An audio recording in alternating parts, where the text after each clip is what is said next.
On a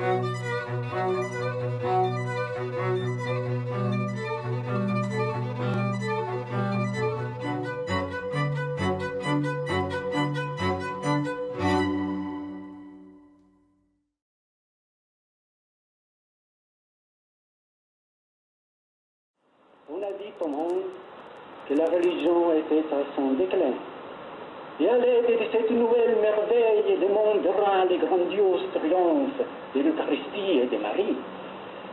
On lui a dit que la papauté était morte ou mourante.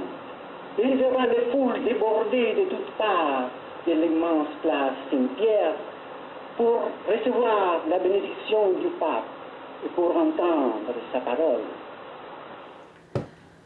Ah, si vous me dites Pacelli, je pense tout de suite à ce qui est un véritable symbole de l'histoire contemporaine du Vatican, c'est-à-dire, puisqu'on a évoqué le pape ou la papauté, quelqu'un qui répond à la définition qu'avait donnée et exigée le chef du parti catholique allemand, Matthias Erzberger, quand en 1917, parce que le sort militaire de l'Allemagne se dégradait considérablement sur le front occidental, avait exigé du chef du Zentrum qu'on lui fournit Erzberger, chef du Zentrum, avait demandé au nom du régime, au nom de Guillaume II, qu'on fournit à l'Allemagne quelqu'un de vraiment décisivement favorable à l'Allemagne et qui pourrait être utile dans les négociations à entamer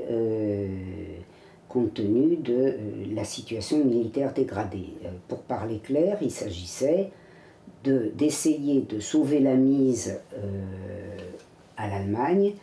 et de lui conserver ce qu'elle avait acquis dans la deuxième partie ou dans le troisième tiers du XIXe siècle, puisqu'elle était en train de perdre tout sur le front occidental. Et Pacelli, qui était un représentant de l'aristocratie noire, puisque toute sa famille en provenait, son père servait financièrement le Vatican, donc qui était connu, qui était très notoire déjà, comme représentant de la secrétairerie d'État, comme auxiliaire de la secrétairerie d'État, qui était déjà très célèbre à la fois par son philo-germanisme et sa violence anti-française, puisqu'il avait été associé en particulier à toute l'œuvre du secrétaire d'État Gaspari contre la France au début du XXe siècle, lié à toutes les provocations vaticanes qui avaient conduit à la rupture des relations et à la loi de séparation de l'Église et de l'État, car au contraire de ce qu'on raconte, ça n'est pas la responsabilité des laïcs, c'est la responsabilité du Vatican, parce que ça servait sa stratégie au service de l'Allemagne et de la guerre future qui se profilait et que tout le monde attendait depuis la fin du XIXe siècle. Et donc, Pacelli, qui était connu comme anti-français, est fourni à Erzberger et au Reich et commence sa grande carrière internationale. Il ne commence pas sa carrière, mais sa grande carrière internationale en allant discuter, négocier avec Berlin. Ça aboutit dès il est nommé donc en mai 1917. Il remplace un nonce à Munich, puisqu'il n'y avait pas de nonciature à Berlin. Il remplace un nonce à Munich qui était déjà très pro-allemand, mais avec lui c'est encore mieux. Et son action aboutit à la fameuse note du 1er août 1917 de Benoît XV, que par erreur on interprète mal et à qui on impute la première grande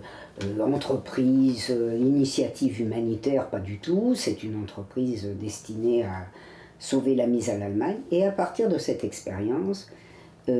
Pacelli acquiert une telle confiance de l'Allemagne qu'en 1920, je dis bien en 1920, nos diplomates, d'une part à Munich, d'autre part à Berlin, annonce que Pacelli est tant aimé de l'Allemagne qu'il sera au minimum secrétaire d'État ou pape, et que, comme on le sait, il a été les deux, respectivement en 1929 et en 1939.